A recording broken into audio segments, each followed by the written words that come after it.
Hello, Karina Antonopoulos here with the Center for Highly Sensitive People.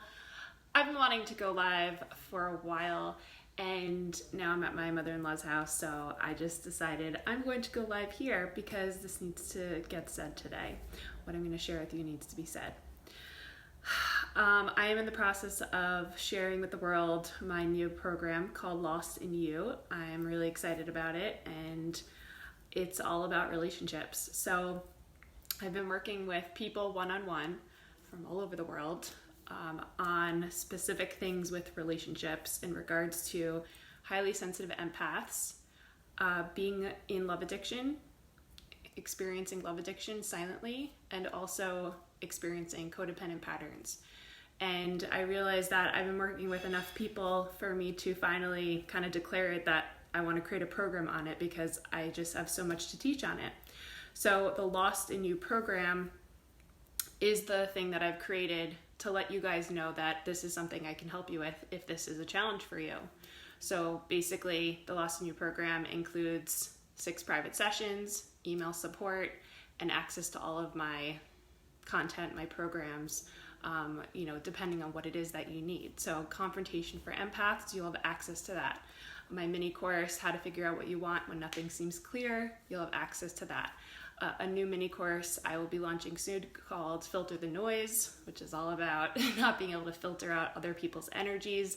You'll have access to that. So when you work with me privately, you have access to all of my online programs for the time being that we work together. You get to decide if you want to work with me through this program for 3 months, so every other week have sessions, or 6 months and spread it out. Yeah, we get to decide that. So if you need to book a consultation to let you know to see if this program is right for you, I'm going to leave a link in the comments. Whoever is here, give me a thumbs up. Let me know that you can hear me okay and that you're watching with me. So if you're watching this from YouTube, make sure you come on over to the Center for Highly Sensitive People. This is the Facebook group where all of my lives will be happening. This is where the magic happens. So make sure you come on over there and meet me there. All right, but today's focus is called the 10 reasons why you're struggling to find connection in your relationships. It's going to be a little bit of a long one, so get ready. I'm going to have to remind us to breathe a couple times because I know that I can kind of get long-winded and I want to stay in my body and in my feet. But let's just take it one at a time. Okay, I thought about splitting this up, but I was like, no, I'm just going to bang it out. So 10 reasons why you're struggling to find connection in your relationships. So the first thing,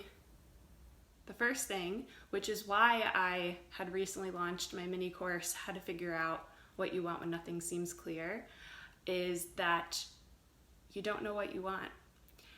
You don't know what you want because you're so distracted, focused on the wants and needs of others and helping them get it. So as a highly sensitive person, as an empath, you're really good at tuning into what other people want and need. So you spend a lot of your time scanning people, reading people, constantly tuning in to see, what does this person need? How can I make them happy? How can I make them more comfortable? Okay, so yes, this is a gift of yours. This is a skill that you have. But when you're always doing it, you're just gonna burn out. It's not sustainable to always have that on. So the first block is you don't know what you want. So we need to help you figure out what it is that you want, and not just what you want up here, right? Because you can say, okay, and I know decision making is hard. We're going to talk about decision making a little bit later, but knowing what you want from your heart, knowing what your heart is whispering to you and telling you that you need to pursue, the path that you need to pursue, just the person that you want to become, okay? Quieting all the noise down, taking a step back, coming back into your body over and over again, having a safe space to share with someone all the things that you're too scared to share with the people in your life, right? So I'm a neutral person. I have no attachment to your life.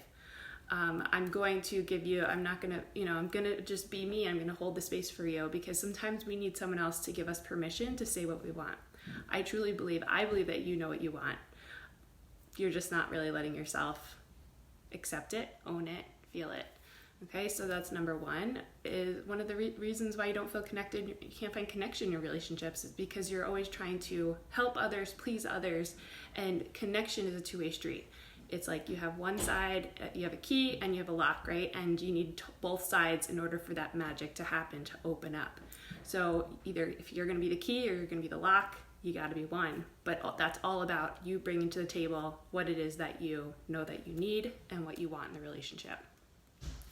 Number 2, the second thing is feeling guilty for asking for help.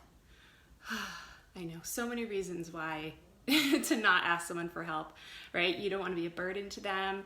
You know, maybe someone has asked for you to help, you know, ask you to help them, and you felt like guilty saying no to help them, so you just did it, and then you resented them later, and now you don't want other people to do that to you. Well, if you want to feel more connected in your relationships, there needs to be a give and a receive, and this is called interdependence. A giving and receiving, a giving and receiving. If you're just constantly giving all the time and you're not open to receive, you're going to feel very disconnected in your relationships, and you're going to feel burnt out. You're probably that type of person who gives, and then you have to hide and replenish because you have no more energy to give. So you replenish, and then you show up again and you give, and the cycle repeats. Okay, this is not working for you. It's not helping you in your relationships, especially to feel connected to them. And over time, you might develop some resentment towards the people because you might feel like they're always taking from you. And so the thing is, these people don't know what you need. You need to ask for it. Okay, so in this program, we would help you figure out what it is that you need and how to practice asking for it from a place of vulnerability, from a place of love, grace, right? Like, let people help you. They want to help you. It feels good to help people. I know that that's why you help people. It feels good for you to help people. So let them help you too. Let them give to you, and practice being open to receive. Okay, but number 2, you feel guilty for receiving. So I invite you to start looking at that a little bit more, that block. Number 3, third block on why you feel it's hard for you to find connection in your relationships is that your identity is who everyone wants you to be. Okay, so let me tell you a little bit about high school Karina. So I call her Ugly Duckling Karina, and I love her so much. I've really learned to love her, but for a long time I was very much ashamed of her because I just was what everyone wanted me to be. I wanted to be the cool girl. I wanted to be the best friend. I wanted to be the girlfriend. I wanted to be the athlete. Like, I literally could fit myself into every category. Like, you know, I was a jock. I was, you know, I sat at the popular table. I was also a nerd and a dork. I did everything. I was kind of friends with everyone. But the thing is, I blended in really well, but I didn't know myself. And I started, you know, sometimes I would go into these groups of circles of friends, and they weren't life-giving. They weren't sustainable. They weren't the people that I wanted to be with. And that was very disappointing to me. So especially when you put these people on a pedestal and you give that, like, you just try to be everything you think that they need or want, and then it doesn't reciprocate, and you're like, wow, that really sucks. I just did all of that for nothing. So what is your identity? Okay. Also, getting lost in the identity of where you are in your life right now. So are you a new mom? Are you getting lost in the identity of mom and forgetting what me as Karina, before I was mom, or even during mom, being the matriarch, that's my new identity that now that I am a mom. Like, what does that look for me? How can I embody this new version of me with mom, but it's not my only identity, right? I can't lose my connection to myself. So it's going to be really hard to be connected to other people when you're not even connected to yourself. Okay, so that is my invitation, is to come back to you, learn about you, learn about, archetypes. Archetypes are so fun, right? So I talk about the matriarch. That is one archetype that, starting in my 30s, like, I really wanted to start embody this matriarch woman who is a leader in her family, she's a mother, and she's a leader in her community. So that is the woman I'm working towards embodying. But if we work together, we're going to help you find the archetype, the version of you that needs to be embodied next. Because when you let yourself really embody these archetypes, then when you show up with people, you know who you are. You know what you need. You know what to ask for. And then there is this give and this receive, and then there's connection. Okay? So let's go to number 4. So number 4, one of the reasons why you feel so disconnected from people is because you're playing this game that I call frequency hopping.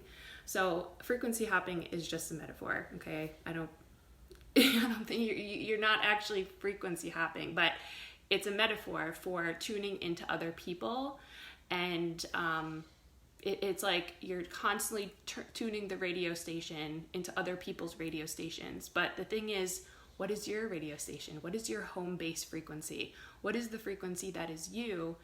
Because if you're not at your home base frequency, it's gonna be really hard for other people to find you, right?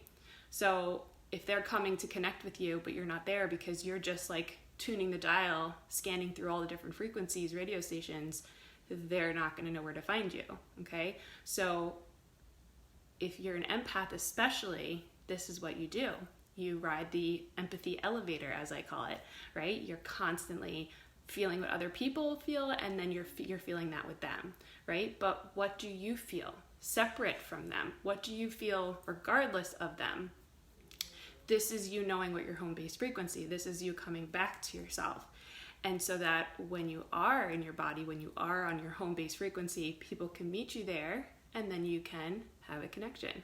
Okay? So when you work with me, we're going to do something called creating your frequency. I'm going to help you figure out what your frequency is, and in other terms, like what your brand is.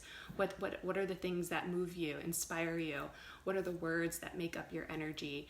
The words that you want to embody every day. Okay? These are the things that we would help you in the program. Okay? Number 5, fifth reason why it's hard for you to find connection in your relationships is that you have leaky boundaries. Right? So it's hard for you to say no to people. Okay, that's number 1. You have a hard time saying no to people. And then the second piece here is that you are spending so much of your energy and time giving to people who are not giving in return, it's just not sustainable. I've learned over the years, like the people that I really wanted to impress and prove to myself how great I was to them, I would just expend a lot more energy, right? We always are expending so much more energy to the people that like don't really care about us, and like they don't really care to engage with us. But we spend the most energy with these people. So you have to remember that to surround yourself with people who are going to be energy and life-giving just as you are. Because when you choose to show up for those people, they will show up for you, and you will have that interdependent connection once again. But when you have a hard time saying no to people, especially people with really strong personalities, then it's like you're just going to feel like that person, that doormat that people come to when they need something and then they leave, and that's pretty much it. But if you feel guilty setting boundaries, if you feel guilty saying no to people, if you feel just guilty, even if it's a family member, just know that this pattern, this guilt, this inability to set boundaries, this is what's creating an inability for you to feel connected to other people, because there's this wall there of like obligation and guilt, right, and expectation, right? So we're at number 5. We're going to number 6. Let's take a nice deep breath. All right. Okay, so continuing on, why you're having a hard time finding connection in your relationship. So number 6 is a concept I called plugging in. So another metaphor, okay? I really like learning about the psychology of the chakras. Okay, so we have 7 chakras, and they all have so much psychology to teach us, so much wisdom. And the metaphor, the image that I like to have is that we have 7 cords that we can plug into. So we can either be plugged into ourselves, or we can plug into other people. So it's okay to unplug from yourself and plug in with someone else temporarily as a way of like sharing an experience, right? So whether you're having an intimate experience, you're having a fun experience, you're sharing a story with them, right? You're kind of like opening up your plug so that they can plug into you and you can plug into them, right? But then when it's finished, you pull back. you pull your cord back. But some people, we are just constantly trying to plug into other people, and we do this when we're kind of like social media stalking them, thinking about them when we don't really need to be thinking about them, comparing them to us. Just the people that you really just spend so much energy thinking about, and it's just draining your energy. Thinking takes up so much energy, right? But the more you tune into people consistently like that, the more drained you're going to feel, and the less connected you're going to feel to yourself, right? So if you want to feel connected to other people, you got to feel connected to yourself first. And if you're going to be plugging into other people, you have to remember to plug in back to yourself. This is something that we forget so much as highly sensitive empaths. You have to come back and plug into yourself, okay? Yeah, that's all I want to say on that, okay? But let's move on to number 7. The 7th thing is around emotions and emotional intelligence. So highly sensitive people, empaths, we feel very deeply, right? We feel a lot of things, not just our own stuff, but we feel other people's stuff. So guess what?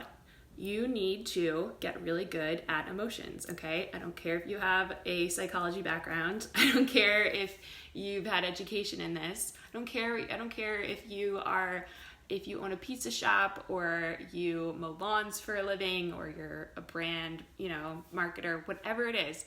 You're a highly sensitive empath. You need to develop your emotional intelligence. When you judge emotions, when you judge the emotions that you're having and the emotions that other people are having, it's going to cause a lot of friction, right? So if you're judging your own emotions, this is where the addictions come in. Addictions exist because we are scared of feeling our own feelings. Let me say that again. Addictions exist because we're scared of feeling our own feelings. So one of the things that highly sensitive empaths get stuck in is love addiction.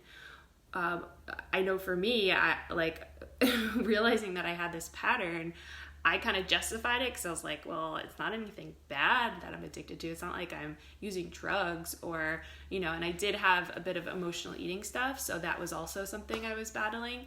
But I kind of justified it because I'm like, I'm a people person. I think people are interesting. And then before I met my husband, it was like, I like to date. I like to be with guys, But really, the truth is, I was using the guys as a way of escaping my emotions and all the things that I was feeling. And so I was plugging into them, feeling good temporarily, and then not knowing how to plug back into myself. And then I'd lose my identity because I'd become the person that they wanted me to be, and then spiraling through all the things I already shared with you. Okay, all because I was too scared to feel my emotions. And I didn't have the emotional intelligence that I've had to learn. So the other thing is, if you judge emotions, anytime someone in your life, whether it's online or in person, they're expressing some sort of emotion, whether it's anger, sadness, people are constantly expressing their emotions, and we're constantly judging them for it. So, clearly, if you're judging emotions, the judgment is gonna create a block for you to feel a connection with this person. The judgment is not gonna let you feel compassion for them. It's not gonna let that channel be open so that you can understand them, you can have a conversation with them that is gonna keep that channel open. Okay, so judging emotions is a big block in why you feel disconnected in your relationships. Learning how to really master your emotions and develop your emotional intelligence is going to be key for you if you want to have fulfilling, deeply satisfying relationships, not just with yourself, with other people. All right, so a couple more here. Number 8, so continuing on with the emotion stuff. So before I go on, for my people who are live with me, let me know, what are some takeaways that you're having so far? Which ones are resonating with you? Give me a like, give me a thumbs up that you guys are here.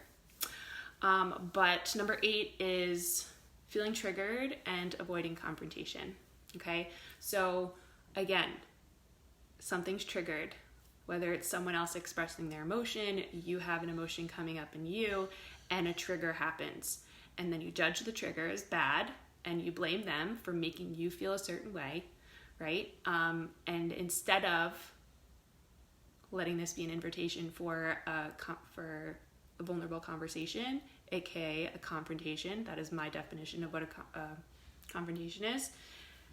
if you avoid that, you're not getting to the emotion, you're not getting to the crux of what the trigger was. And so you close up and you disconnect. And sometimes, and oftentimes, this happens over and over and over again for the people that we love. It happens with our spouse, who might be taking home stuff from work, and then they kind of dump all their stuff on you, and you kind of like have to take it, right? But then you get angry that you're always the one who's getting dumped on, so then you fight back, thinking that you have to like set your boundary and use your voice. But really, it's about, what are they feeling right now? Not taking it personally, right? And seeing that like it has nothing to do with you, right? There is a place for using your voice, and there's a place for setting your boundary. There's also a place for holding space for people when the thing has nothing to do with you, okay? This is all skills that you're going to learn in this program, Lost in You. So make sure that if these are skills that you need to develop, that you are considering this program, because it's so important for all relationship stuff. This is all the relationship stuff that I've learned that I know that you need to have if you want to have amazing relationships, okay? So a couple more. Number 9 is around decision making. So I said I'd come back to decision making. So HSP empaths, again, we have a really hard time making decisions because we are constantly trying to consider everyone involved. We're constantly trying to make the decision from our headspace rather than listening to our heart. And because we're trying to consider everyone, there's just like too many cooks in the kitchen, right? Then you never eat, right? Nothing ever happens. So, excuse me. So sometimes you have to be the one that what I've learned, I did write this in an email recently, or a post recently, that with my family, love them to death, my husband's side of the family, we are always together, we're always eating dinner together. And if we're eating out, it's always like, what are we going to eat? What are we going to eat? What are we going to eat? And it just takes forever to decide what we're going to eat, because no one's actually saying what they want to eat. They're just trying to please the other person and make sure the other person's happy, and they can, they could just have whatever. So the thing is, that's unhelpful, right? If you're always just like, oh, whatever you want, that's not helpful to the whole system, okay? If everyone just says what they wanted, then you can come to an agreement in the middle. But if no one says what they want, it's gonna be really hard to ever get anywhere. Okay, so learning how to make your decisions, not from your headspace, but from your heart. And also knowing that when you're making decisions, there are certain things that you have control over and certain things that you do not have control over, right? So this is what the mini course that I just shared with you guys a couple weeks ago, how to figure out what you want when nothing seems clear. We go into all the things that you do not have control over, so that you can come back to your heart and take the action that is actually going to bring you forward and move the dial forward for you. Okay, so I know HSP empaths have a hard time making decisions. It doesn't need to be that way, and I love teaching my empaths how to move from their head to their heart. I call it the upgrade, because I believe that my joke is that if you're still trying to make decisions from your headspace, it's like operating from a Windows 95 computer. So my millennial 90s kids who grew up with me in the 90s, Windows 95 is like that really slow old computer that, has dial-up, and it just takes forever to load, and it has so many viruses, and it's like, oh my God, so frustrating, right? So we got to upgrade, girl, okay, guy, or whoever's watching me. It's like, we have to upgrade. You have to move into your body. You have to let your body, to trust your body, that it has wisdom. It has innate wisdom that always knows what you need, whether it's the next meal you're going to eat or the next action step you're going to take to get towards a relationship that you are asking for, or a job that you're asking for. Your body knows, okay? Your intuition knows. You just have to ask, where is my next step? Feel for the light step, and then take the action step, okay? But decision making, okay? I understand it's hard, but it is something that creates a block in our relationships. And mostly this one is relationship with yourself, because you're always trying to please everyone else, all right? So last one for our list here is around unspoken expectations. This is a big one. So when we operate from a place of expecting other people to know what we need, it's only ever going to lead to disappointment. I promise you that. So if coming back to number one, if you don't know what you want and you don't know how to ask for it, then it's gonna be really hard to have this open, interdependent energy relationship with people, right? You're gonna close down. So especially because when you have these unspoken expectations and then they're not met, guess what? You're gonna have a fight. You're gonna have an argument. And then these arguments are gonna happen over and over and over again because the relationship is operating from expectation. No one's happy, but no one's actually saying what their expectations are until it becomes a problem. Okay, so in the Lost in You program, I'm going to teach you how to shift from living in expectation to creating agreements. Creating agreements. This is a skill that you have to learn if you want to ease up all of the just like constant chaos in your relationships, right? I feel like the minute I started understanding the concept of creating agreements and I implemented that with my husband, it's like anything that's an argument now, it's like it's squashed in minutes because we have this thing that we do where it's like, oh, I didn't know that that's the way you wanted it to be done. Thank you for helping me become aware of that. I didn't have the awareness before. You had the awareness. I did not. Thank you for bringing me into that. Now what can we do next time, right? So that's what creating agreements is all about. Is about meeting people in the middle, hearing what they want, you hear what you say what you want, and then finding a third option or finding a way that is going to either encompass both or maybe one side's gonna have to compromise a little bit.